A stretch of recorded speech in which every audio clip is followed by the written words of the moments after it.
Happy Monday. Welcome to the Scoop World Order. We have a monstrous show. Justin Spiro is in the house. We got Nevada. We're going to break down the latest that we've heard over the weekend on the Michigan thing. And, ooh, boy, it's about to get real spicy for the old Wolverines. So this thing's coming down quick. June 5th and 6th, it kicks off. So, ooh, boy, it's going to be a good time to be a member of Buckeye Scoop because we've been breaking it all. Everyone's starting to catch up. So, as always, if you guys enjoy our content, please leave us a like, click subscribe, also click that alert bell. Again, that's huge if we go at a different time, namely if there's a game going on.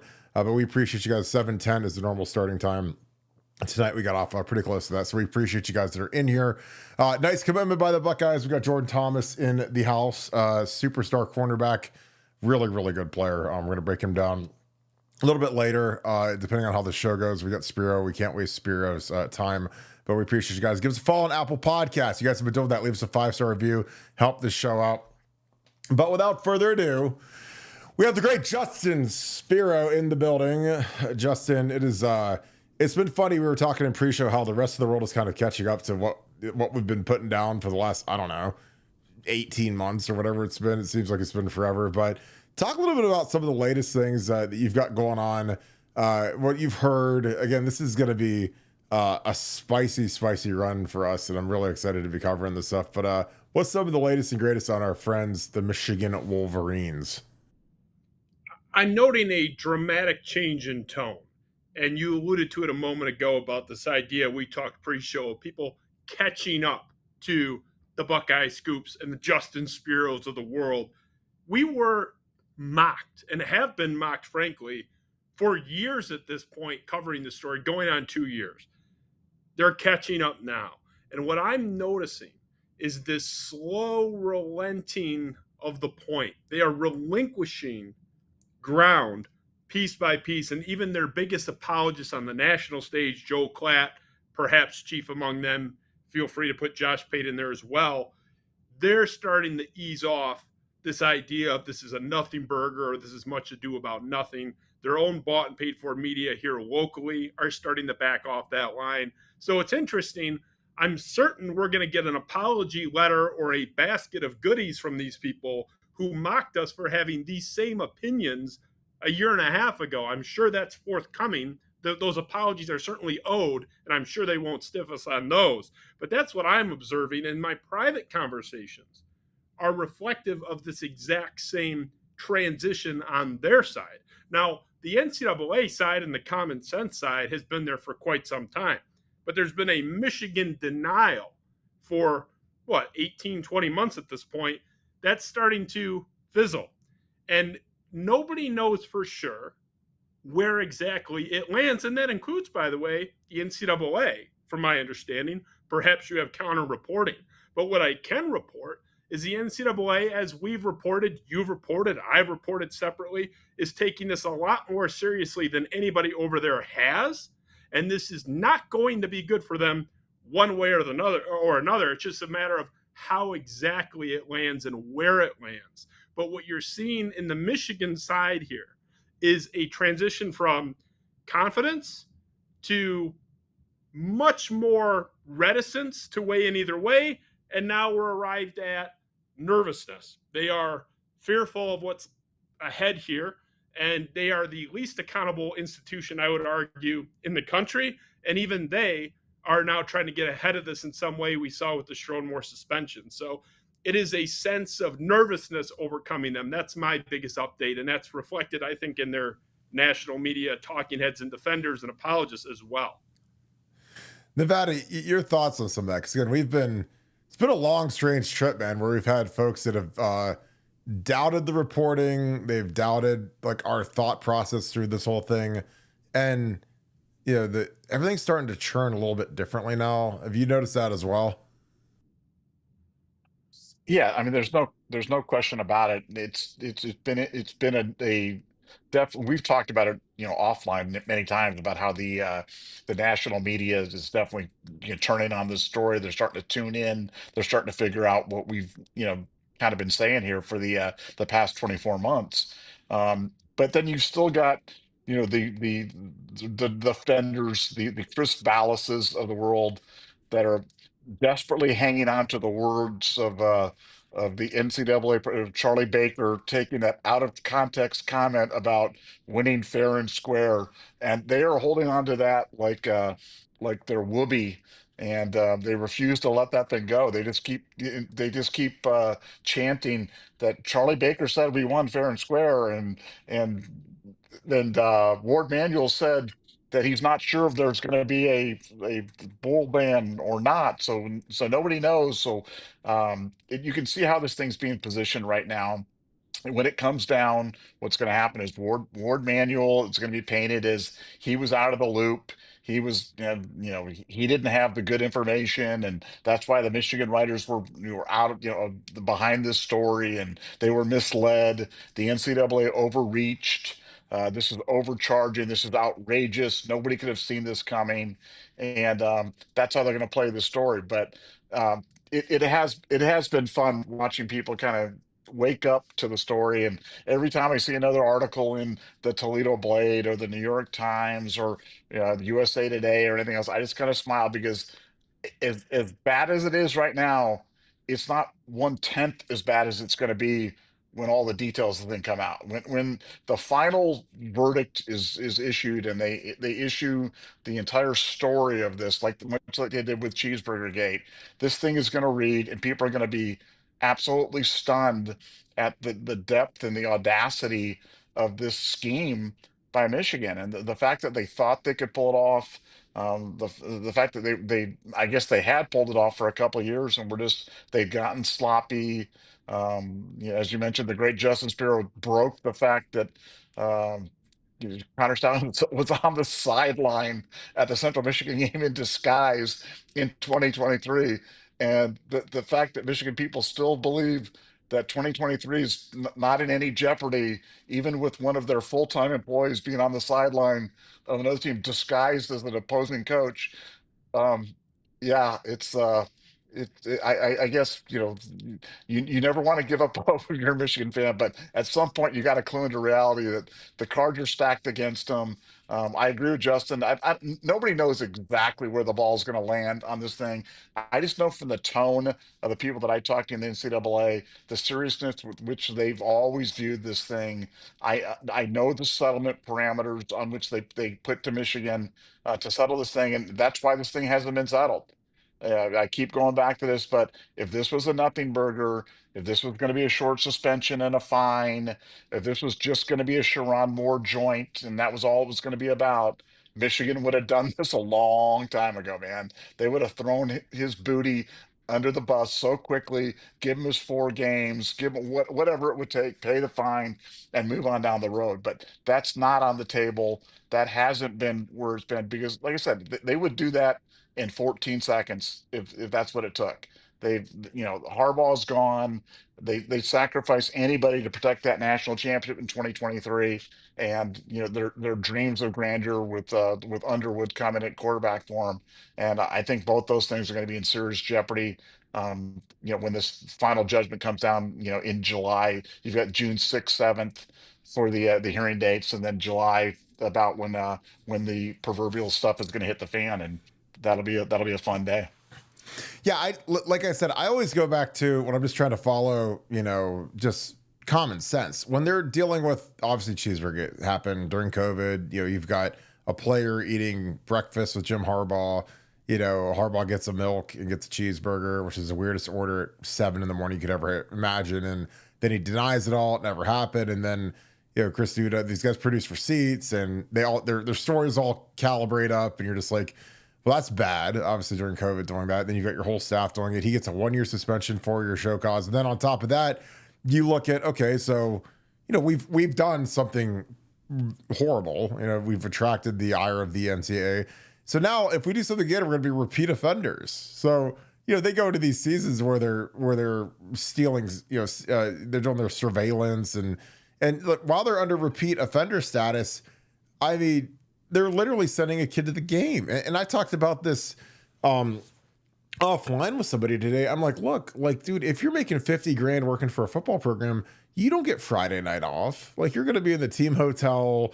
You're going to be doing whatever you got to do. When I worked with Urban and Trust, it was like I was in that team hotel till 10 o'clock at night on Fridays, and go home for a few hours, get up at 5 a.m., head back over to the hotel, and get ready for the game at noon or whatever time it was. So it just, the fact that somebody gave him the ability to go to an opposing team sideline to survey Michigan State is just absolute insanity to me. And I think that it's something that's it's really, really interesting to look at when you see that these guys are they're going up the creek. And I think that it's going to be fascinating to watch, because not only did they do all of the things wrong, but the way that they've acted with the NCAA, I think, is insane. And again, I've said it a billion times.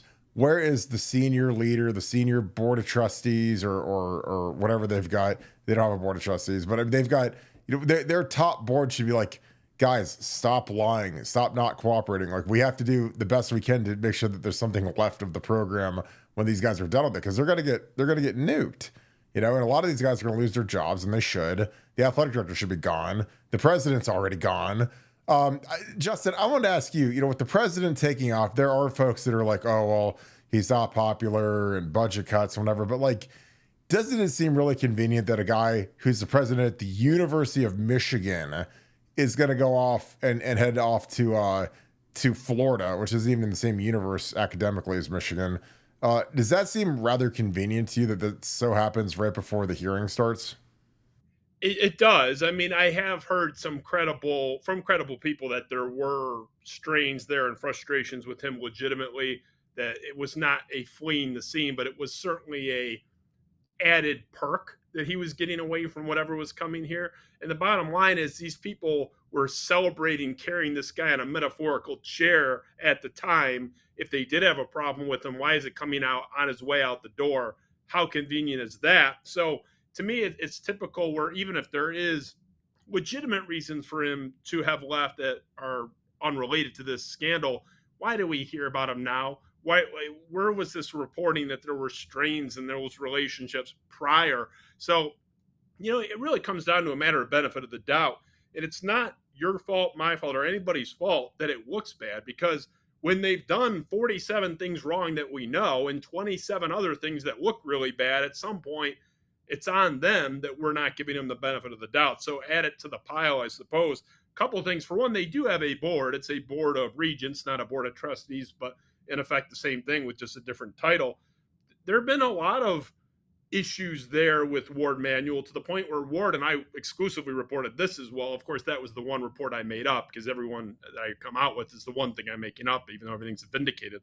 They were on the verge of terminating Ward Manuel within hours if he did not agree to move off Michigan's hockey coach, Mel Pearson. I reported that. And it was, hey, Ward, you either fire him or you're out. And so there has been strained relations there. So there has been some effort to correct Ward Manuel's issues there. They're not completely unified up there. As much as we want to paint them as this like evil entity where, in some essence, of course, I guess they are, there are people up there that don't like what they're doing and actually at least attempt to emulate what Michigan purports to be, the leaders and best in the Michigan man. They're not all frauds. They're just mostly frauds. So, but to their credit, there are a few up there that are really bothered by this and have been for some time. And I think we've left out some of the most important elements. You're alluding to, there's no way Stallings would have the free time to do this or that. The school paid for the scheme that he was running. That came from Uncle T. The NCAA knows this, okay? They don't have the entire picture from what I'm told, but they know from me exactly where to get it and how if this goes to litigation. And Michigan knows that they know that.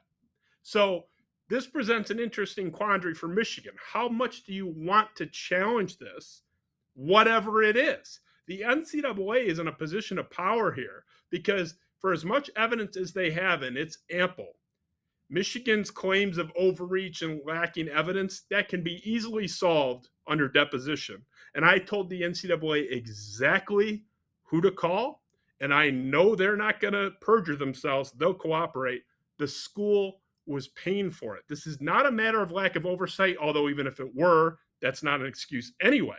The school was paying for it, much like in the same way Their recruiting violations in so-called Cheeseburger Gate were not an oversight or a clerical error of some kind. Jim Harbaugh explicitly ordered the violation to occur against and despite the protestations of his director of recruiting. The NCAA knows this and said it in their final decision when they issued punishment. So now you have two scandals, one of which was explicitly ordered by the head coach despite the protestations and the flag waving of his subordinates saying, hey, hear ye, this is illegal. If we do this, we better not. And he did it anyway. And number two, a scandal that was funded by the school. It begs one final question as far as that's concerned. They found out through Yahoo's reporting initially that there was some connection with Uncle T in the funding of this scheme that Stallions was operating. That was apparently when Michigan found out. Tim Smith on the board, many believe, wink, wink, nod, nod, Uncle T, was quickly dismissed from that board within 24 hours of that report dropping. Why would they do that? This is an alumnus of the school, a substantial donor to the school, not just a card-carrying member of their Champion Circle NIL collective, but a sitting board member of that collective. Why throw him out in the trash? I think it was 7 hours after this report came out. If there wasn't something to it, and then having done that, having thrown him out, why would they not self-report then that there was a problem? Why didn't they call the NCAA that day and say, oh my gosh, we had no idea we uncovered it? They would have had a duty to report it then, but they didn't. So this only gets worse if Michigan tries to dig in, and they're welcome to. I know it can get a lot worse for them with what I know, and I can't even report, but will get out if it goes to court. So good luck. Nevada, do you have anything you'd like to add or anything you'd like to ask Justin? Because Justin is bringing 105-mile-an-hour fastballs tonight. That's great. I don't like them. So It's sorry the for the best. enthusiast. No, well, I guess my question to you is this a failure to monitor, or is this a lack of institutional control case in your opinion? It's worse than either of those. One, they were paying for the operation. So I mean, it's all of that and more. It's the most corrupt institution. First of all, let's say Chris Ballas is right, which is, I know it's asking a lot for you to suspend disbelief because he's been wrong about everything. I mean, if he predicts the sun rises tomorrow, I'm predicting the apocalypse just to run counter to what he's saying. He's never right about anything ever. Certainly not on this scandal. But let's say he gets his first one right in 1,032 tries, and that this is really, not much happens here. This is already the most sanctioned program run in the history of the NCAA, including SMU, simply in terms of the number of suspensions. And it's not even close. I've done the research. I can't find anybody within 5 coaching suspensions, like separate suspensions. I can't find anyone within 5. I've looked. I think they have a 6 suspension lead over second place in the history of not college football, college athletics. So if nothing else happens, this is already the most sanctioned program in the history of the NCAA. And anybody wants to say nothing burger this, show me where I'm wrong. Name the school. I'm a research guy. I'm a fact-based guy. Name the school. It's not SMU. I mean, you can talk about scale, and that's fine. That's a fair conversation. It's already the most sanctioned program ever before anything else happens. They're already the worst. So even if Chris Ballas is right with what's already happened, how could anyone take this 3-year run seriously? And when everyone says, oh, I'm a Buckeye slappy or whatever, I'm betraying Michigan State, the fact of the matter is I've been the best reporter on this humbly, right there with you guys. I believe your competitors have had some aspects of this correct too. I put myself up there with anybody. Here's the bottom line. Ohio State, not even close. It's by 6, 7, 8,000 miles. Has been the biggest victim of this scandal. My program, God love them, stinks. We've been really bad for 3 years and 8 of the last 10. We're kind of a joke. We didn't really get affected by this in any way. The one year we had a good team during this window, we beat them. So You guys were stopped at the doorstep of higher glory 3 times in a row, and your head coach is getting death threats, and people are calling his kids losers at school. This goes beyond sports. This is people lose their careers, their mental health suffers. Look, part of this is the game in college athletics, but if you're going to lose and face that, you better lose fair. And how many millions has Michigan raised off the backs of this at the expense of others? It's not a zero-sum game. So, look, I think it's appalling what they have done here, and I think they have a heavy punishment coming for them. And I think it makes all the sense in the world for Ohio State fans to be infuriated about what happened here more than anybody else. Nevada, you agree with that? No, I do, and it's been kind of funny to me that the biggest outrage that Michigan fans have is the fact that we're outraged over this. It's like, hey, this happened years ago. Just get over it, guys. Yeah, we cheated. That's to them. I really believe it's like a badge of honor. I think if you laid out all the facts as we know them and facts unknown, and we laid it out on the table, and we said to Michigan fans, okay, here's what's going to happen. Would you do it all over again? I think 99% of them would say they do it all over again. I don't think they care. I think I absolutely believe that that other than the notable exceptions, and you've noted that there's some people in Michigan administration that care about the Block M, and other people that care about the reputation of the school and the reputation of the law school and of the medical school, and et cetera, et cetera. I think most of the fans just don't care. I think they feel like they were more clever than everybody else, and that they came up with a novel legal theory that if you use a third party, that the NCAA rules don't apply to the third party. And gee, look at this great Michigan man doing this, and that's why they had their big yuck fest with the mockumentary on Netflix and Portnoy and everything. To them, this was just all one big joke. And as you mentioned, the people that it impacted, probably cost CJ Stroud, at least one Heisman, maybe two. It cost people jobs. It almost cost Ryan Day his job at Ohio State and his legacy. And like I said, it's gone on and on. It's so deep. And if there's any justice in the world, then Michigan will be punished severely in this. And what gives me confidence is that the people that I do talk to at the NCAA, and I do talk to people at the NCAA, take this as seriously as we do. They understand it, and I feel for them. They understand that this, they've been neutered a lot when it comes to NIL and compensation for players and things like that. A lot of their authority's been kind of eroded through the courts and others. But from an enforcement standpoint, they've still got fangs, and as evidenced by the recent punishments that they've handed down, by the ones that they handed down to Arizona State, by the one they handed down to Tennessee. You know, I know for Michigan fans, as you mentioned, there's been 9 separate suspensions with 7 separate coaches, I think, or whatever, that I can't keep track of the number or whatever it was with Michigan. But 1 year suspensions and multiple year show causes, that's not normal behavior. That's not normal. Like, I'm trying to think at Ohio State, and Kirk, you're the historian on all things Ohio State. Have we ever had? I'm trying to think of it. I mean, Tressel notably had his whatever that was, but like other than that, you know, what has there ever been anything quite like this before? Or even in total in the history of Ohio State? There's none that have had half at any program. I've already done the homework Yeah. for you. So not to cut Nice. off Kirk, but you're That's asking real. Kirk, for an expert opinion on Ohio State's history. I'm telling you, it hasn't happened in America in any program, in any sport. I mean, never. And if I'm wrong, this is something so demonstrably proven false, if it is in fact false.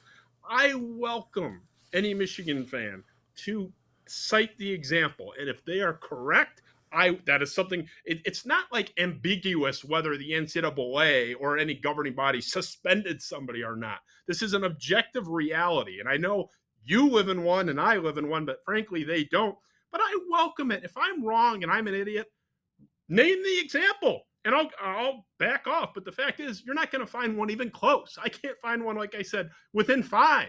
I believe Ohio State and their tattoo gate, I think it was just one. I don't know if there were technically two separate trestle suspensions. I don't think so. But even if there were, okay, it's 9-2 before anything happens on June 6th and 7th. So we're in a different galaxy here, guys. And if you look at the data, and this was a little bit updated in real time, I've gone back and done the homework on this.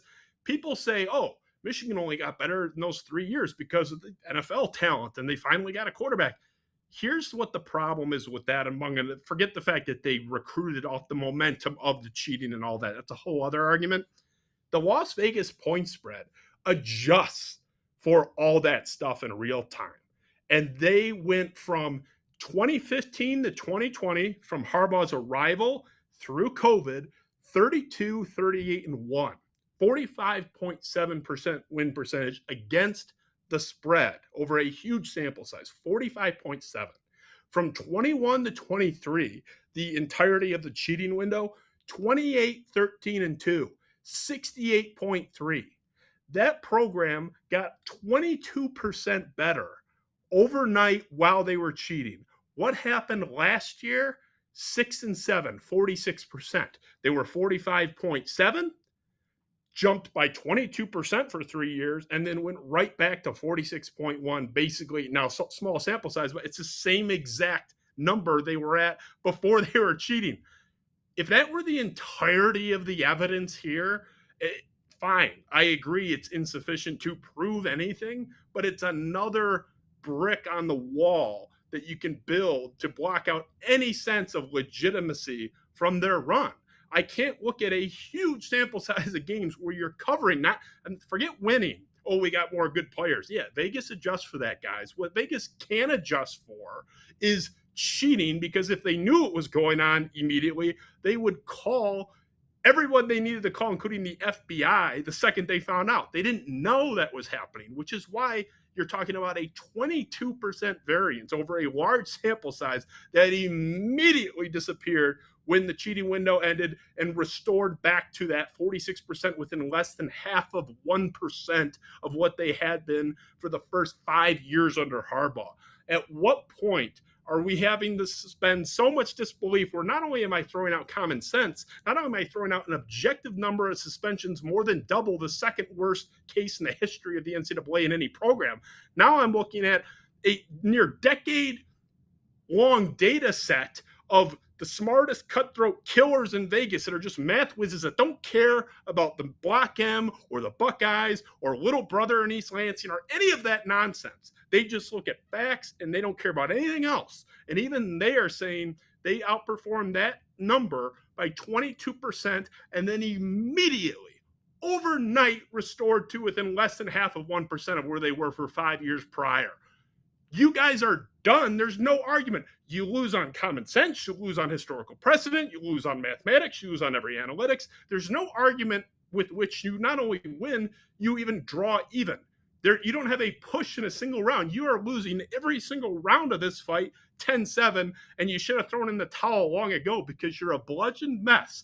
And your greatest run in the history of your program that in your lifetimes is a complete farce that was immediately corrected the second that you took the hack out of the system. So it's pretty clear to me, anyone taking this legitimately is insane and denying reality, because if you don't want to believe the evidence, you can lean on common sense. If you don't want to believe in common sense, you can lean on the evidence, or you could just look at everything and look at the fact that everything's stacked against you. Nothing is in your favor. They lose. The whole run is a joke, and I welcome them to go win without cheating, but I'm not going to hold my breath because, frankly, Ohio State restored order immediately after they went back down.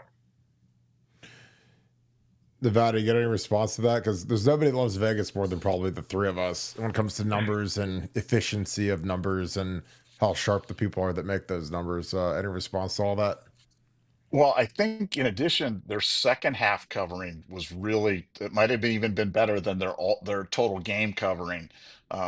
Showing that they were able to kind of see what the signs were in the first half, match them up, go back, and they were even more efficient, let's say, in the second half of those games. Only during that window, only during that 21 to 23 window. Before that, it was it wasn't statistically significant. But during that 21 to 23 window, man, they were just killers. And it's very interesting. Really, that was the first way that this thing got hooked. When U.S. Integrity got involved with this the first time, they had been contacted by people in Vegas saying that Michigan is covering the spread, and they didn't have any idea of the scandal, but they're like, they are covering the spread at a number that is statistically significant, and they couldn't figure out what that was about. And nobody had any idea, because nobody had any idea that there was a massive on-field cheating scandal going on. So, and I mean, that happened because that was the first time that we'd ever been brought to. This was not years, but months before it was ever brought to attention that there was a cheating scandal. The sharps, the quants that do this, were looking at it and kind of going, "This is crazy," because teams don't cover at 68% spread. They just don't. And they certainly, you might be able to do it over half a season or maybe even a year if there's a special team or something. But when you're doing it over multiple seasons, something's wrong. There's something in the equation that the quants in Las Vegas have not been able to factor in. And somebody was making an awful lot of money on it. And I'm not saying that was what was driving this. I think this was pretty simple. It was Jim Harbaugh having been depantsed by Ohio State for so long, and Urban Meyer thoroughly humiliated him. And then Ryan Day came in and said he's going to hang 100 on him. And at that point, everything became fair game.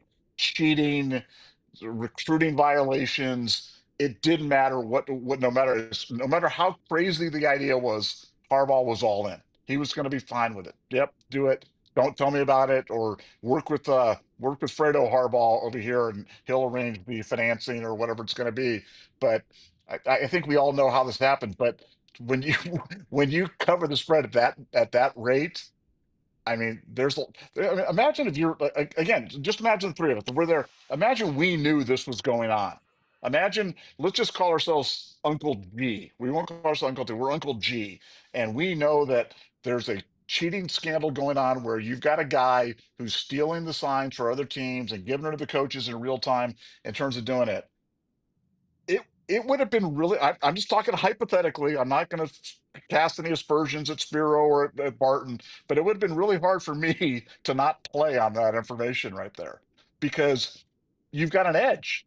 You've got an edge, and that was a big edge, and that was a provable edge. And the liquidity market for betting college football games is almost infinite, because the lines are so sharp and they're so good. You could walk up to with a stack of with $1 million, $2 million, and put it on a college football game, and they won't even blink. They'll take that action. Now, it's not like you're betting Utah State versus Alcorn State in college softball or something like that. This is big time college football. You can place that kind of money, and I just don't know how this wasn't transacted on with all this. As many people knew what was going on. I wonder about where that was going, and how that was profited upon.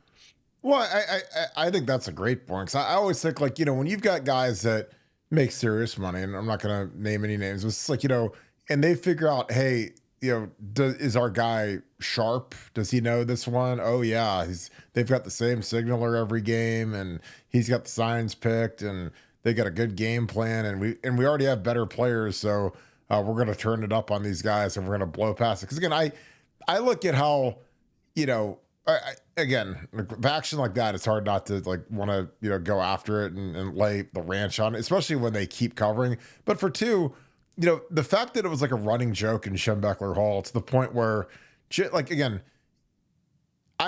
this is like, you're literally playing with you're tap dancing on a landmine at this point when you're doing stuff like this in college football. Because I always tell people, in a college football building, if there's 50 employees and 150 players or 120 players or whatever the number is, half of those people are going to be gone after the season. They're going to go to the league. They're going to transfer portal out. They're going to be at a different job. So people are always talking to try to find the next place that they're going to go to. And when something like this is going on, people run their mouths. And again, that's what was the crazy thing about me with Harbaugh and him doing this, and giving Connor Stearns a game ball is the craziest thing I've ever seen. Because like I said, I was a GA and I was a lower level dude on the staff, and if Urban Meyer would have given me a game ball for anything, I'd have laughed and handed it to Jack Mewhort or Andrew Norwell or Braxton Miller or somebody that actually played in the game, because I'm not going to be some lower level staffer that they could leave at home and get the same result and take a game ball. But he took it and they made a big mockery of it. Because again, this thing was, I'm with you, Spiro. I think that Jim Harbaugh was so desperate. His star was so crestfallen from, it was like ever since that Harbaugh versus Harbaugh Super Bowl, it was just like a nosedive for him. Like, I mean, gets run out of San Francisco, goes to Michigan. They think he's going to be their Urban Meyer and take them to the stratosphere. He doesn't. He gets smoked by Urban every time he plays him. Ryan smashes him the first time they play him. And then all of a sudden he takes the COVID, the fake COVID game where they tapped out and surrendered, didn't want to play because they're going to get smashed. And then he's like, we got to figure something out. And Connor Stallion shows up. And again, the thing that was crazy to me, and again, I want your opinion on the Spiro with Connor, because he said he went to like the Michigan like coaching clinic, which every school has this. Ohio State has it it's like the last Friday before the spring game, like Thursday, Friday, they have like a coaching clinic. All the high school coaches come down, they sit in the Woody Hayes, they watch a couple coaches. They'll have an NFL coach talk, they'll have Ryan Day talk, they'll have Brian Hartline talk, and then they have beers and eat chicken wings and have a chalkboard talk and all that. Like, he claimed that he went to that with his dad, went to this coaching clinic and like talked to, the linebacker coach, I don't know if it was Partridge or who it was. And like, they said, oh, hey, do you want to start on Monday? Like he said, he wanted to work there. And like literally within like 72 hours or 48 hours or whatever, it was like he had a job handed to him, which was, I guess, beyond bizarre. But I love your talk on that, on the whole genesis of this thing, because with Connor, like I love, he's so dumb. And I listened to him get on these interviews and, is that you on the sideline at the Central Michigan State game? Oh, I don't know. I don't know who that could be. I've been to a lot of games. Did you go to this game? I don't know. Cause I think that like his, he tries to be like baby Jim Harbaugh and just have amnesia towards everything. But what's your thought on that? Like with the genesis of this and the game balls? Cause, I think Michigan and their arrogance is, it's almost stupefying at this point. But what are your thoughts on all of that? Look, I would love to say there's evidence that Jim Harbaugh had at any point explicitly ordered Connor Stallions to do this, or even that he had knowledge of it or was in any meeting.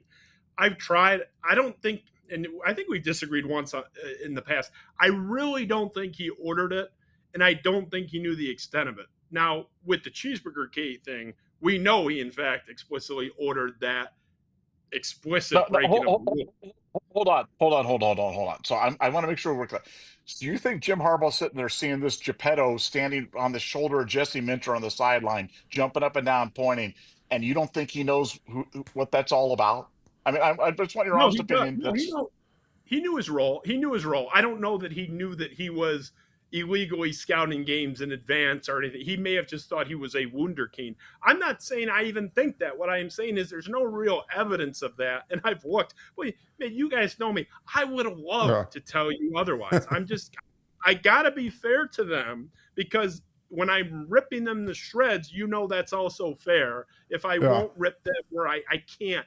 I'm not defending them. I don't know. Yeah. I'm just saying I've looked for the evidence and I haven't seen it, but I also don't think it really matters, because the NCAA in their written decision with so-called Cheeseburger Gate, and I've covered this in great detail, foreshadowed this scandal in their wording of the decision on Scandal 1. They were foreshadowing what was coming in Scandal 2, where they explicitly say, and I'm paraphrasing a little bit, in their decision, you can't reasonably expect your staff to comply with rules when the head coach is explicitly ordering people not to follow the rules in general. So they are setting themselves up for this argument, completely justifiably so, by the way. So I don't even think it really matters. And here's the thing, like, there's so much to pick apart with this. Now, again, I talked about the fact that the school was paying for it, which they were. The fact that Harbaugh, whether he explicitly ordered it or not, I wouldn't say it doesn't matter at all. It would certainly be juicier and even more damning. But it's not a requirement in the bylaw,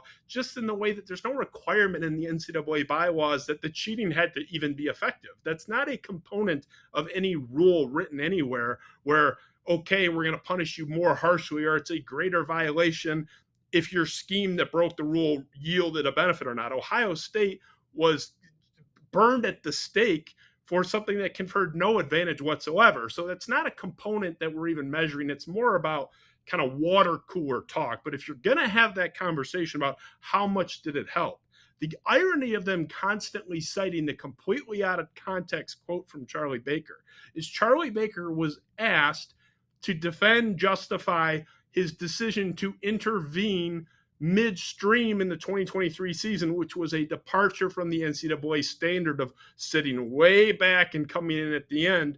He was asked, why did the NCAA alert the Big Ten during an active investigation, which was unprecedented? That was the entire premise of the setup of the question.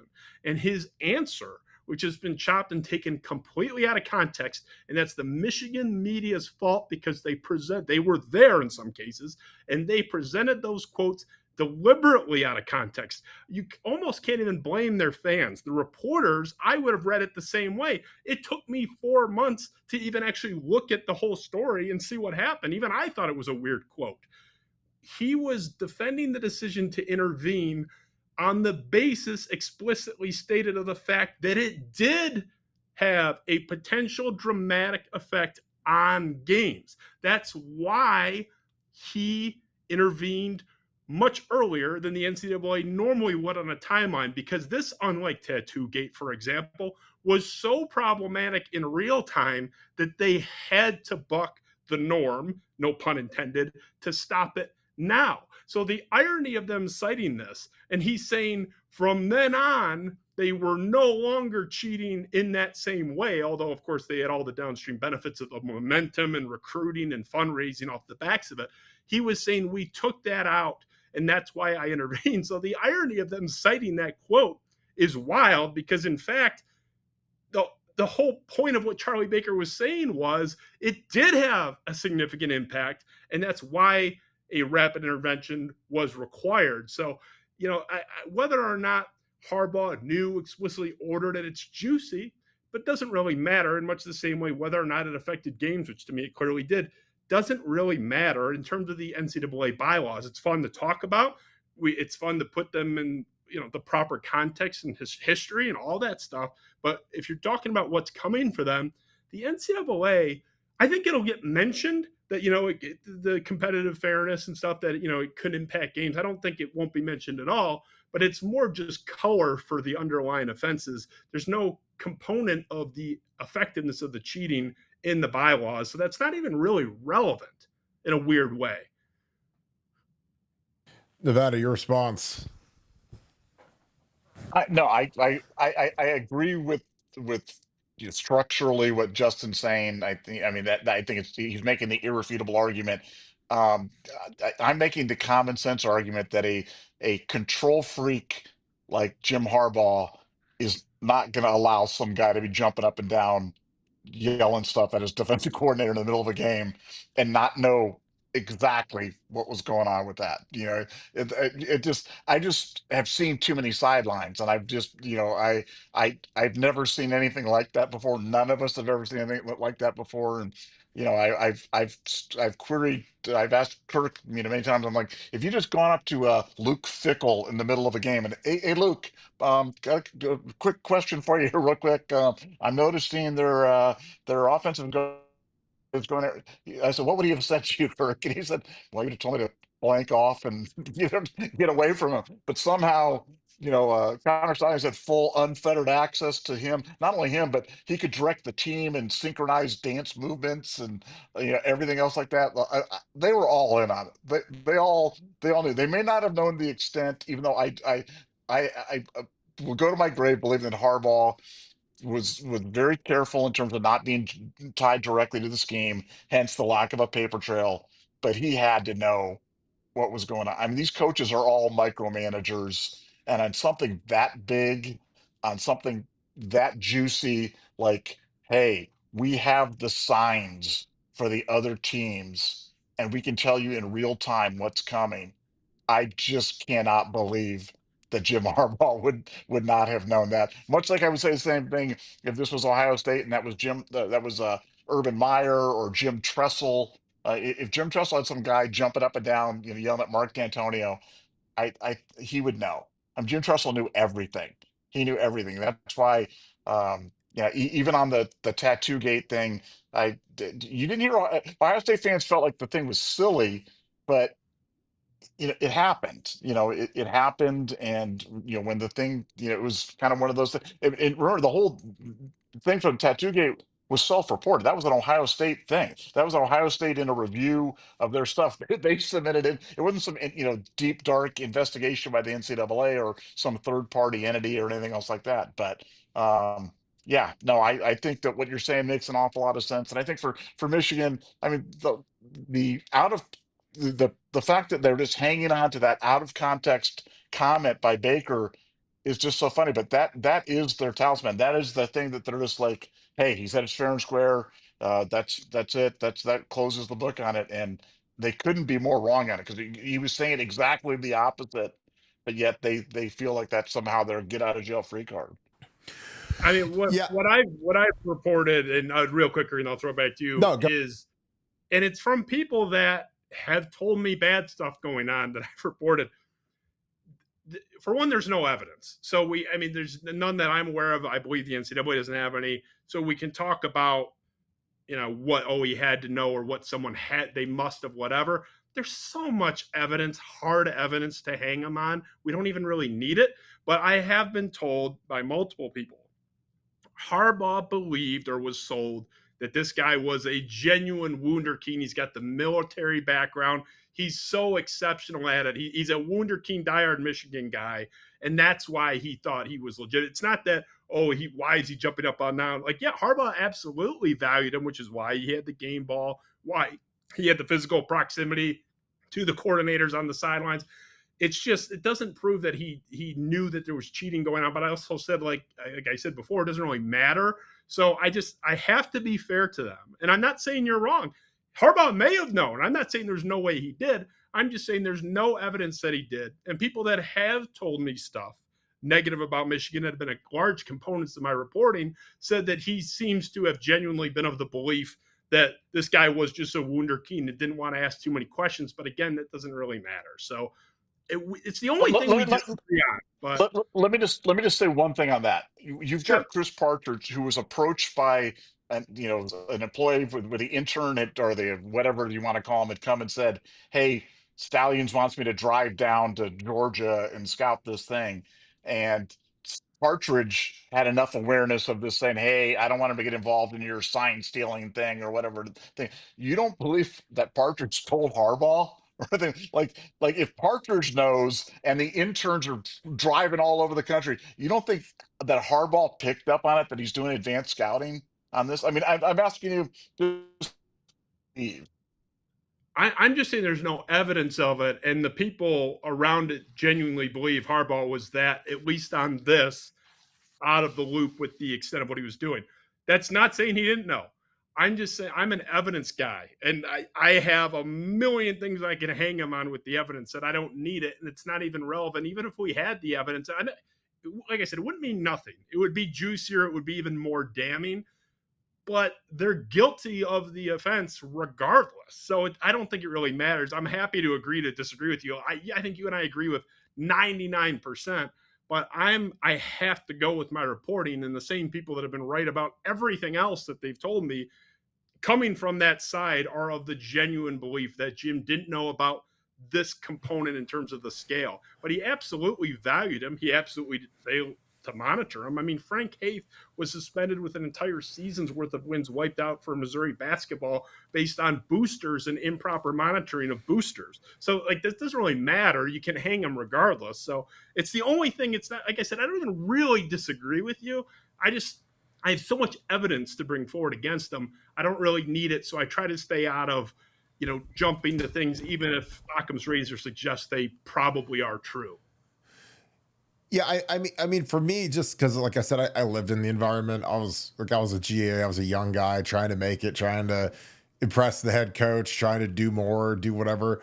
Like, I think that when you get something where you're this valuable and this sharp, and eventually when they see the proficiency and the accuracy, like, I would think at some point, man, like if I was doing this for Urban Meyer, and eventually someone's going to say, "Hey, take me through your process. Show me how you're so good at this." I mean, it's not like you just hold up. You're not the Johnny Carson, with the card against your head, you say, oh, it's trips left, they're running four verts or whatever. It's like, no, it's like, this is the process. Like, we get stringers, they go get the film, we splice it against the game film. I sit and study it. I take notes.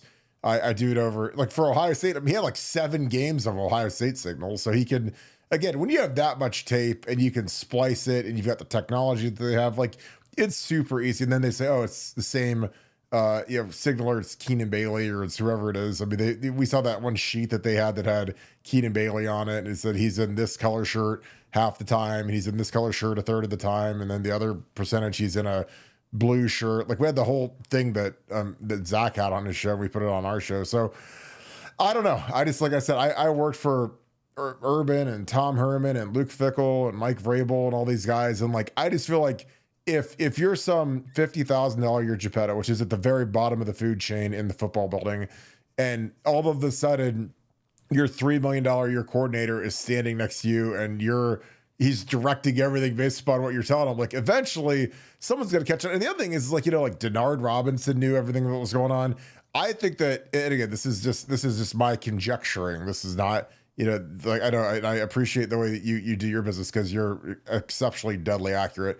But I just think, man, some of those young guys that were trying to find a permanent role at Michigan, some of those young coaches, those interns, they're all trying to learn the system, man. And then eventually, like, these coordinators, if I'm the DC, man, I want to know, how do you know that this is what's going to be? Because I'm going to call and risk my family's livelihood off of your signal stealing. That's what I'm going to call my defense, as opposed to, your gut, your feel, rolling the dice sometimes, like we did against Texas when Jim Knowles called a defense that Quinn Ewers in Texas hadn't seen all year, that we'd never run before. And it's our last defensive player of the year, and Jack Sawyer sacks him, and Quinn drops back and he's looking, and there's a coverage he's never seen before, and he holds the ball too long. So, like, that was just on feel and with having balls and rolling the dice versus just, oh, I know exactly what they're calling on offense, so I can call the perfect play to stop it. So I don't know. Like again, I know that all these coordinators have their own little, I guess, mannerisms, and they've got their own little patterns and tendencies they study and their gut to be great play callers. Because I think calling plays on offense or defense is an absolute art, until all of a sudden you know exactly what the other team's running, and then it's not really an art anymore. It's just pick the cover 2 beater or pick the the whatever. We're getting cover 3. Okay, we know exactly where to go with it. So I don't know, but we've got a ton of super chats, so I want to get into some of these super chats because I don't want to kill you, Justin. But people are dying to ask you questions, so I'm going to dig into some of these real quick. Kevin Newby, thank you for the 5. He says, Ryan Day has said in the past he likes 4 scholarship quarterbacks in the room. Thoughts on why we're only rolling with 3 this offseason? Bless God, made me a Buckeye, Nevada OH. I'll go through this one quickly. I just think that we're in a position where we lose Devin Brown, and we've got walk-ons that can make throws. It's tough having only 3 scholarship guys, but that's going to be kind of the new normal because our backups are good enough to start at places. Like Devin's going to start at Cal this year. So I think that that's a really tough thing to do, but we're going to have to deal with it. And that's why you got to take some good walk-ons that are good camp arms that can get you through training camp when you've got to run 3 groups and you got to get guys their throws, but you don't want to kill Julian Sain, who's going to be your starting quarterback. Nevada, your thoughts on Ryan only saying he likes 4 scholarship quarterbacks, but he only has 3 going into this season? I mean, I think I totally agree with you. I think that's the new normal. I don't know how you're going to keep 4 scholarship guys for very long, at a big school, because our backups are quality. Our backups can be playing elsewhere, and frankly, I'm glad we have 3. I was worried we're going to be down to 2. So I think we got to get used to having 3 and just kind of be happy with it. Maurice Claridat, thanks for the 5. Mr. Spiro, Justin, would love to hear what your predictions are for the punishments that will be handed down to Michigan. Do you agree with Buckeye Scoop? Worse or better? Nevada, we've talked about bowl bans and vacations of wins. Is there anything else that we need to add for the portion that do you agree with Scoop? No, I think, yeah, I mean, the big ones are vacating wins and the backwards looking penalties and go forward postseason bans. That's because everything else, they're going to get everything else. They're going to get their show causes. They're going to get their fines. They're going to get their recruiting restrictions. I mean, they'll get their gift basket. The question is the big two goodies on the thing. Be interested to hear Spiro as we sit here on May 12th, 2025. What is Justin's thoughts on the big two, the vacations and the postseason bans? Yeah, I mean, it's with the preface that, and I said it earlier, I don't know. But with the tea leaf reading and the seriousness with which I know they're taking it, I would say I agree with you guys. I don't see how they get out of this without wins vacated at, whether it's a multi-year postseason ban or a single year. I could see it being wins vacated and a single year, but some form of postseason ban with wins vacated. And then that does open the door with the CFP, which is a different entity. What do they do? I've been told that it's unprecedented because the CFP, it's effectively a selection committee. There's no enforcement arm of the CFP per se. It doesn't even exist. So it's like, who would even make that decision? Would it be the selection committee from 2023, which would have been a different group than the selection committee last year or this year? So it's who even makes that decision in terms of the trophy.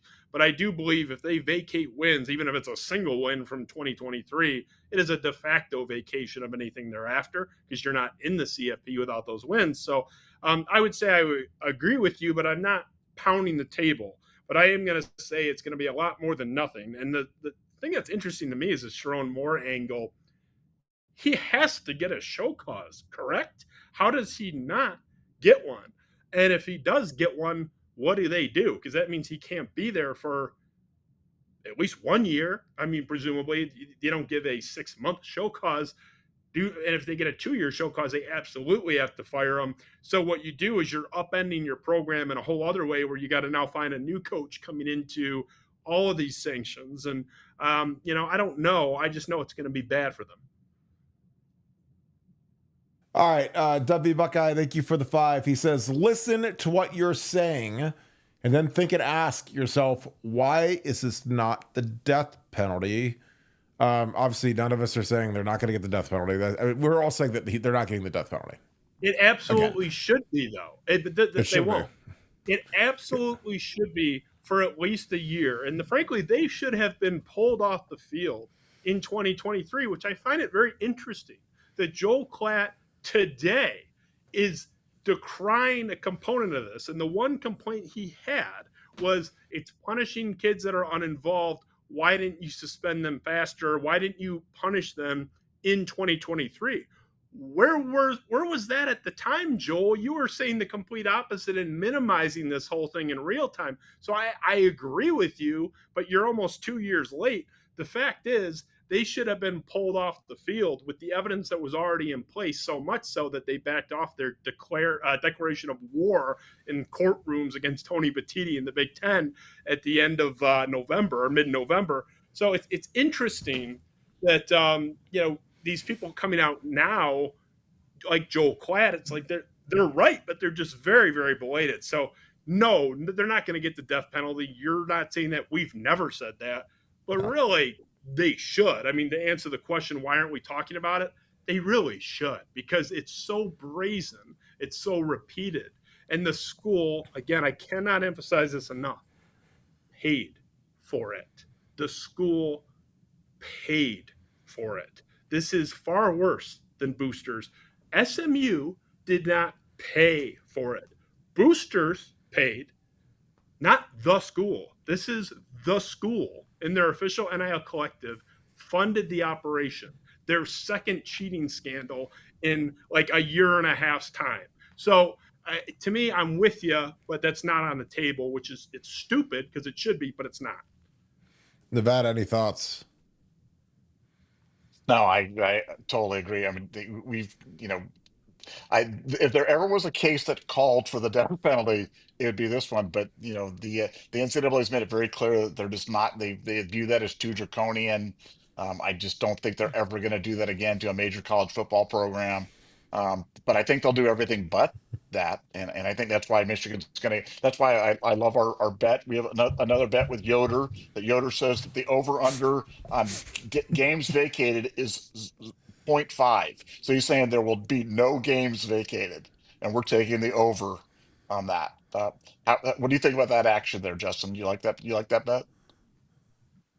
I'm on your side. I mean, I love the guy you're betting against, so I like both teams of the on the bet. James is a good friend of mine, but I don't like his side of the bet here. I know you're what is he 0-1 against you guys so far, right? Yes, he is. And he paid, and he paid up, baby. He paid. And he paid. He's a man of honor. But yeah, I believe he did. I love the guy. I don't want to be on his side. I'm not betting into his pot. That's for sure. I don't like his side of the bet there. But at what point has their confidence in the minimizing this or in the outcome of this been vindicated at any point? I mean, they've been wrong about everything this entire process. Not James as much, but I mean the Michigan fans in general and their other reporters. I think James is more kind of fun and it's kind of a jackass. And I mean that with endearment about the whole thing. But they're again, if he watches this with endearment, that's my guy. I love him. He's kind of funny. He's having fun with the whole thing. But their credential media like Ballas, Sam Webb, he doesn't like those people either. And really, their minimization of things have been wrong from the start. And these are the same people that were saying and rolling their eyes at me for saying that the guy on the sideline on CMU sideline even resembled the person that it was. And it goes into the extent of how crazy most of these people are, where they can look at somebody who is the person. I mean, imagine I'm looking at Kirk and I'm saying, not only is that not Kirk, that guy doesn't even resemble Kirk. And if you think it even looks like it could possibly be in a fantasy land, potentially Kirk, you're crazy. So it's not just about being wrong.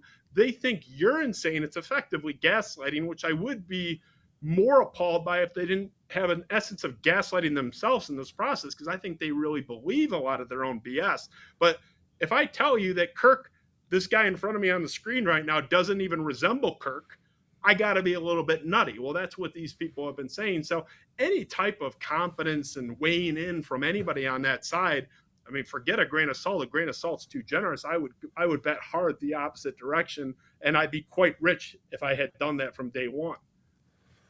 I love it. General Crum, thank you for the 10. Appreciate you, my friend. Michigan skipped the game in 2020 to try to keep us out of the playoffs. They hired Stallions to cheat. They ruined the sanctity of the rivalry. The rivalry is dead to me. Nevada OH. He says they did not. Okay, hold on. Look. I have intimate reporting on 2020. I know exactly what happened. They came out and fought for Ohio State openly to be qualified to be in the CFP. That's not what happened. But they soft quit on the season by failing to enforce their own highly touted protocols once the season went sidetracked. They had players on curfews, they had check-ins, they had checkpoints, they had all these processes in place that kept them healthy relatively and on the field and testing negative.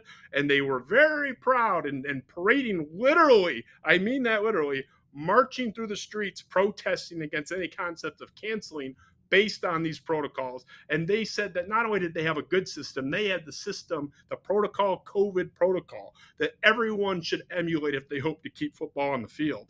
They deliberately let those protocols fall by the wayside as the season went awry because they didn't care. There was no incentive. The players didn't have the buy-in because they went from, remember, they destroyed Minnesota in week one. They were a 24, 25-point favorite against Michigan State in week two after we lost to Rutgers with 7 turnovers. But I digress. They were of the mindset that they were a national title contender, which is why they wanted to get on the field. And that's why Joe Klatt, after week one, said this is Jim Harbaugh's best team at Michigan ever. I think we can disqualify him forever from Michigan takes after that. They went 2-4 and are 2-5, whatever it was, and should have been 2-7. But so they did not try to keep you guys out of the playoff. They soft quit on their season. So they didn't fake test results. They tested, they had the legitimate positive COVID test, but they did quit on the season. And had they had a winning record, they would have continued enforcing those protocols. So basically, the idea that they ducked you guys is completely accurate, but it's not quite as nefarious as faking results or trying to screw you out of the CFP. Ward Manuel was on record repeatedly saying that you guys should have been in the CFP, just for the record. Jim Dushel, what's up, brother? I hope you're doing great. Thanks for the 10. He says, if Harbaugh didn't know, why does he give Connor Stallions a game ball for Iowa? What are your thoughts, Justin? Well, he thought he was a wunderkind, really good sign stealer within the bounds of the game. There is a lane where, and you've talked about it, Kirk, you know a lot more than I do about it. There is a legitimate aspect of this that is not hidden. Everyone does it out in the open. He was of the belief, I've been told, that this guy was a wunderkind, really, really, really good at that job, and was, in effect, rewarded for his brilliance in that. So it's not that Harbaugh didn't value him or didn't know who he was or anything like that. It's just, how did he become so good was, that's where the disconnect is. And again, I'm not even saying Harbaugh definitely didn't know. I'm just saying I don't have any evidence, and it's not for lack of trying. And in fact, the people who are informed on this, who have given me bad stuff about Michigan that know, it's not like they're protecting anybody here, or at least I don't have any reason to believe they are of the genuine belief that that was his perception. So it doesn't necessarily, that's not, the game ball isn't proof that Stallions cheated. It's just proof that he mattered. It's evidence that he mattered.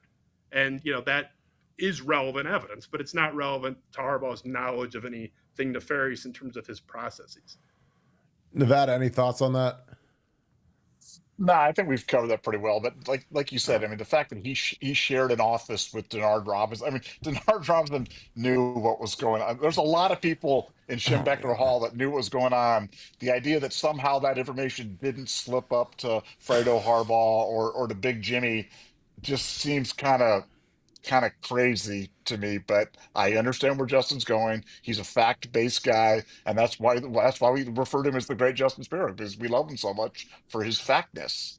I would have loved, believe me, guys, I would have loved to have had, if I had the evidence, or if I could tell you, like, for example, I have reported, sort of, I think with you guys at least once, I know Blake Corum, that whole stuff, there was no ignorance there. I know that, but I can't prove it because the person who has that documentation doesn't want to sell out the school by giving it to me, but has told me that it's real, and they've been right about everything else they've said.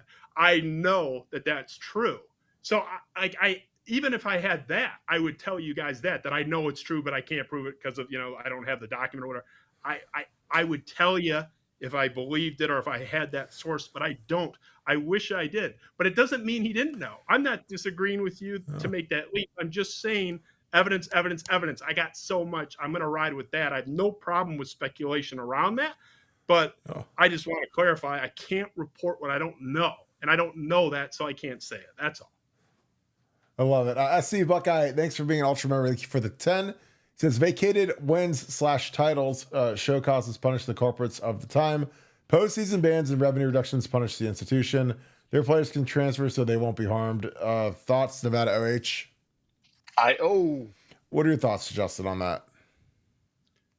I mean, what's the question? It's boring on my end. It's like that they're going to have wins. I think we kind of touched on that a little bit, did we not? Yeah, it's basically like like they don't really know who's going to get punished by this, because if they vacate wins and titles, that punishes the people in the past, and postseason bans of revenue punishes the institution.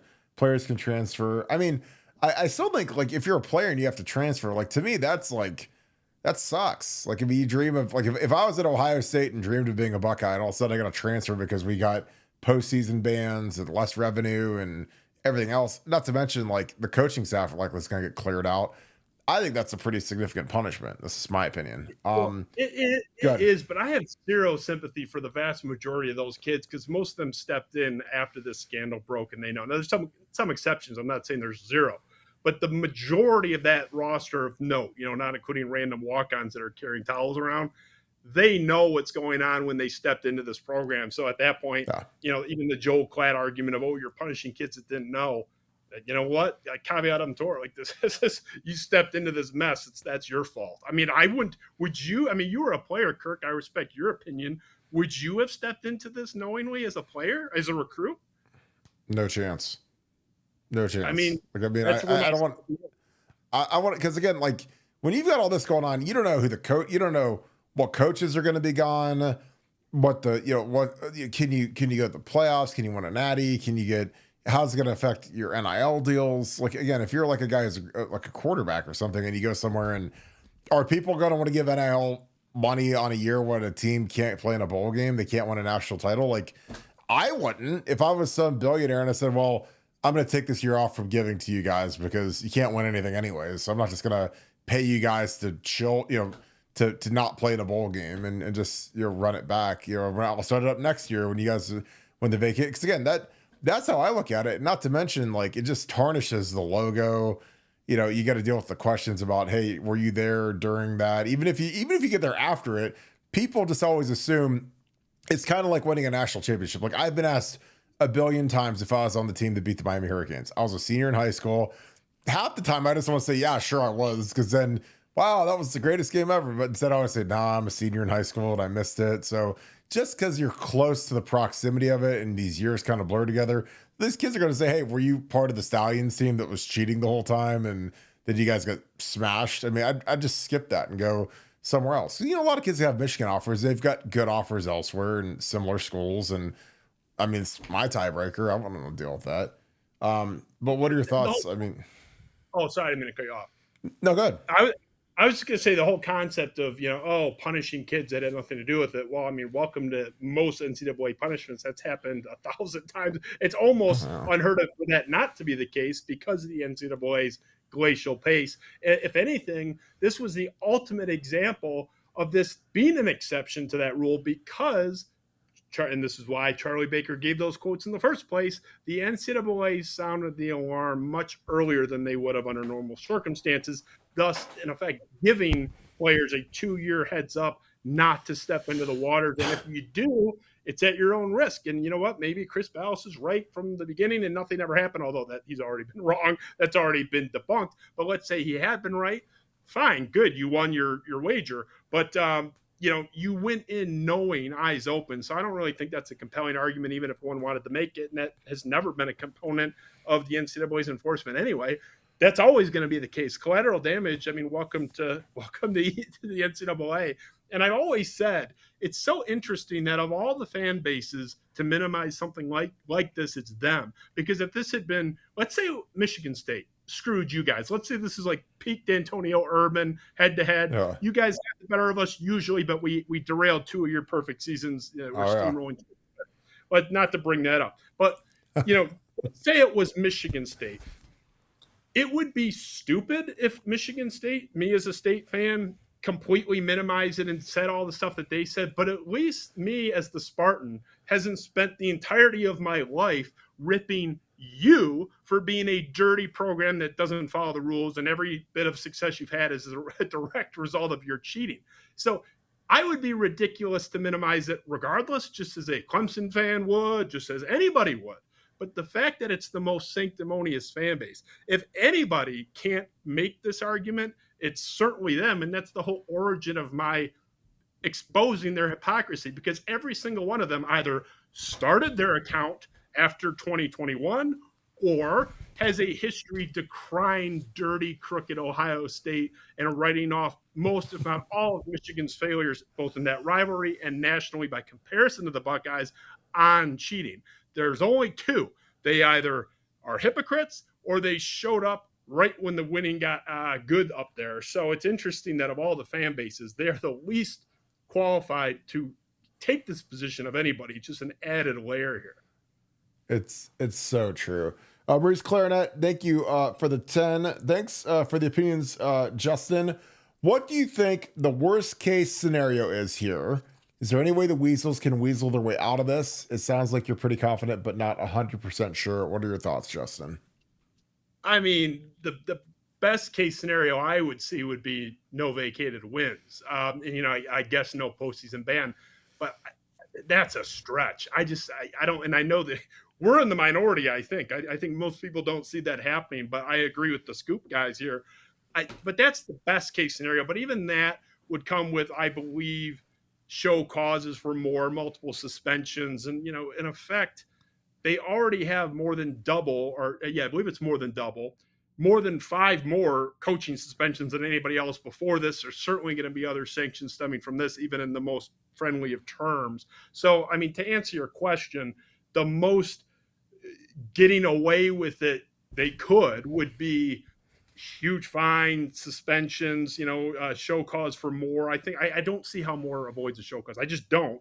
In scholarship reductions, but even that, what is the scholarship reduction anyway? With NIL, I'll just pay you to be a walk on. So I think that's lost some of its teeth. I could see that happening, but in terms of them skating, there's no way. They are gonna feel this in more than just a big fine. They are going to suffer for it as a program. There's no way around it, which is why they're trying to get ahead of it with the ridiculous handpicked 2-game selection. That stuff pisses the NCAA off, for the record. Michigan, they can't do anything right because they're so stubborn, even when they're trying to get out ahead of it. Have you guys ever, in the history of sports, pro or college, seen a case of we're selectively suspending you for a couple games at a certain point? Like, it's always the next 2 games, right? Like, I tried, I couldn't find another example. So there's no skating here. It's just a matter of degree. I mean, the only time I ever saw anything like that was with Tress, was when they said, well, these guys all get to play in the bowl game versus Arkansas, but then they're going to be suspended to start the next season. Because I was like, I've literally never heard of that before. Because again, money talks at the end of the day. And I was on staff for that game, and I was like, so we get Terrell for the bowl game. Because again, these bowls, back when they used to draft the teams for these games, again, if you're the big wigs that run the Sugar Bowl, and it's the slimy thing in the world with these guys that run these bowl games, and you pick Ohio State and you think you're getting Terrell Pryor, and instead you get Joe Bowserman, it ain't going to be good for the old TV ratings, the ticket sales. And there would have been 100 Ohio State fans at that game if they knew that we didn't have Terrell. But yeah, I'd never seen them just like, hey, let's selectively pick a game. And again, like I've been, if I ran Michigan, I said, look, last year I'd have taken a bowl ban. I know they beat Alabama or whatever. Take the bowl ban, start laying it down right now in a season that wasn't going anywhere. Take the bowl ban, self-impose, start puckering up a little bit instead of just, flicking the NCAA off as much as they have, because it's been crazy. General Chrome again next with a 10. He says, continuing from earlier, I assumed that Jim Harbaugh was keeping us out of the playoffs by skipping the game, because didn't they loudly practice Sunday morning after to show they could have played, or was that just a rumor? Justin, do you remember that? Or Nevada, do you remember that? I don't remember that. Yeah, there was a quote where, they had, it wasn't, the word wasn't, what did he say, loudly, but it was like they had a lively practice or something. Like, there was a term where they had a lively, like a spirited practice. Yeah, something like, it doesn't really matter what the term was, but something, synonymous with that term. And, I could dig that up. I used to know that offhand, but I know what happened, so I don't have to get into the conspiracy theories. I know exactly what happened there. And they were banging the drum, defending Ohio State's. They were honestly your guys' biggest advocate. I mean, Ward Manuel was on tape saying you guys should go, and they've expressed that. I think they were on. I think you would have gone anyway. I don't think you needed Michigan's support, but they certainly helped. I mean, they were there for whatever it's worth, a big name, big program, and it's hard for me to assign that to them when they were writing letters, calling, and on camera advocating for you. There's no evidence, and in fact there's contrary evidence. So again, who cares? They ducked you anyway. What I know for a fact is they stopped enforcing their protocols mid-year abruptly. It was after the Wisconsin game. It was not their last game of the year, but it was after the Wisconsin game where they got humiliated. I believe at one point it was 35-0 in Ann Arbor, and then it ended up 49-7. A Wisconsin team that stunk, by the way. That's when they stopped enforcing their protocols. So I just don't buy that. And again, it's who cares? They're so bad. Buckeyes, I love you guys, and I respect you. We don't need the conspiracy. They're so bad with what we know. So it's fun, but no evidence for it. All right. Great show, Justin. Nevada, any final thoughts? We can wrap this thing up tonight. My final thought is I'm going to call it right now. Sharon Morris coached his last game at Michigan. I think he's done. I don't think there's any way that he escapes this without a show cause, without at least, Harbaugh got a year suspension. This was the guy that was going to come back and sign the extension and be the coach forever and ever. And somehow he's going to have a 4-year show cause and a suspension. So that was going to make it a little difficult to do that. But I'm going to call it right now. Sharon Moore Coach's last game at Michigan will not survive the scandal. Justin, any final thoughts? I appreciate you, man. This is an incredible show. Right back at you. Appreciate you having me. I would say I agree with you for this very reason. I don't understand how he avoids a show cause, and if he does get a show cause, why would they stand by him? And I've reported actually mid-season last year, Michigan was already becoming disenchanted with Sharon Moore, completely irrespective of any investigation. There were questions about his management of games. He had horrible clock management at many points in the game against Illinois. I mean, he coached a bizarre game against Michigan State. He is not that good of a coach, and they had real questions about his operations. It seemed very discombobulated. He was, in one source's terms, seemingly in over his head. That was a direct quote. So they were already becoming disenchanted with him anyway.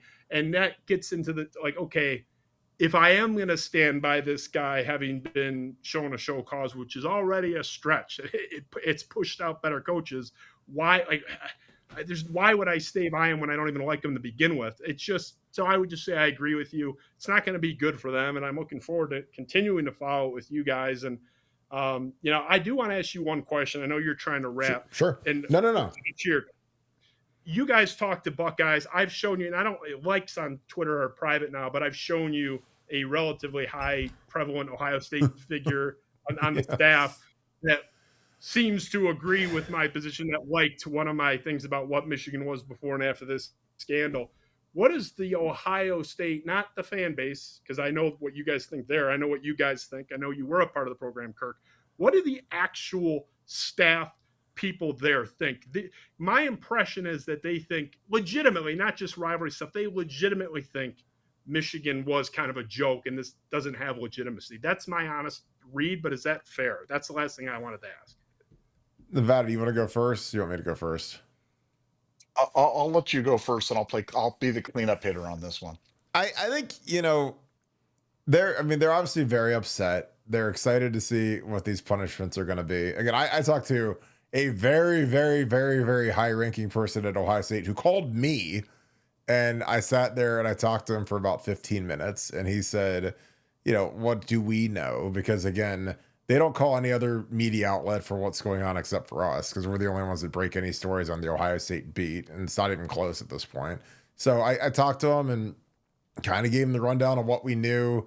Some of it was, hearsay, some of it was confidential, and so a lot of it's stuff that we've broke on here. But they're furious, and they think that Michigan is going to get. I think Michigan's going to get smoked again with the Weiss stuff that came out with the him hacking into these computers, and was this how that they got into all of these other computers and got these signals and everything else? I mean, there's a lot of stuff floating around the Woody Hayes right now that was kind of interesting that I was told about. So, but I think that they're furious. I mean, I don't think that by any stretch they think this is going to be anything other than a hammer. I mean, this is going to be bad, because again, if you line up the fact that these guys got caught with Cheeseburger Gate, then they're secondary offenders, then they're non-cooperative with the NCAA, like that's enough to get smoked. And then when you see that they're cheating. And again, they're cheating with electronic surveillance. So they're going to be able to find, these forensic accounts are going to be able to find the videos. They're going to be able to find text messages. They're going to be able to find just like a stupefying amount of evidence, money changing hands for tickets getting transacted and sent and transferred to stringers that are filmed. It's going to be like incredible when the stuff all comes out and it all goes down. So yeah, they're hot, but I think it's going to be, they're just as excited as we are for the beginning of June. Nevada, anything to add to that? Yeah, I mean, look, the thing that really sticks in their craw is, besides obviously the entire scandal, is the fact that Michigan was hacking into their system, and they know that happened, and that you talk about things, Justin. I know that happened, and Penn State believes it happened as well. So it's not just a Michigan State thing. It's not just an Ohio State thing. It's a Penn State thing too, in terms of the hacking, because Weiss developed this ability to hack into these co-eds' personal cloud accounts and things like that. Don't think for a second that there wasn't other stuff going on with that, in terms of how you would use that knowledge to be able to gain access to something like the catapult system or whatever it would be in terms of, the film hosting system for Ohio State. That was something that was found on Weiss's computer when they broke into that secret encryption. They found a login to OSU video system. So But I believe, i- i- to try to cut you off, but I believe that has nothing yeah, to do with is being discussed on June 6th and 7th, unless something's changed correct. in the last. No, hundred So percent. that's I, not. I Is I that just going to be something that comes down the line? I mean, how does that? I don't know. I mean, I don't have any reporting that the NCAA has tied Weiss to anything. In fact, I have contrary reporting that they don't have it yet. Doesn't mean it didn't happen. Doesn't mean they won't have it. It's not something they're adjudicating yet. Or it's not part of their evidence yet. Yeah, I think there's another NOA coming down the pike for Michigan. I don't think the NCAA is done with Michigan after June 6th. I think there's another chapter to be played out on this, and I've got pretty good sourcing on that, so we'll see how that one comes out. It's the most corrupt. It's the most corrupt institution. Could you imagine? Oh my God. I'm here for it, as the kids say. I'll be here. Let's cover the third scandal. I'm in. Well, Oh my God. I'll go. You got anything else, Nevada? No, I mean, come on, Sharon Moore. I call Sharon Moore to never coach again at Michigan, to go back to some sort of a career in food service or something else that he's doing. But I'm telling you, I'm genuinely sad about that, because I think he's the definition of mediocre. I hope he stays at Michigan forever and ever, because there's nothing formidable about Sharon Moore. And I would love him to be the coach there. For my big concern is that they get a real coach and actually turn that program around and turn doing something. But as long as Sharon Moore's there, they're going to be 7-5 Michigan, and that's what I'm It's all about that life. it's honestly like he's a modern day Brady Hoke, man. Brady Hoke would stand there on the sideline with no headset on, with his arms crossed, and I was like, we have a coach in 2012 who's not wearing a headset. And I was like, this is amazing. You got a real live Michigan coach decides not to wear a headset, so he can't communicate with any of his coaches except for the guys down on the sideline. So that's what Sharon, I was like, please give him a lifetime extension. Please give him a lifetime extension. Justin, any final thoughts for real this time? Again, I talked to someone who's very, very, very tight with someone very, very high up who's working on this case today. And they said early June is going to be a bloodbath for Michigan. And I was like, yes. I wasn't even solicited. That one sought me out. I was like, whew, that is going to be this music to my ears. I'll finish how I opened, really. All the peacocking from certain figures in the media and even privately with me, even friends of mine that I'm connected to that were quietly confident in this, never lied to me about anything, but were more confident in the outcome. Their tone is changing.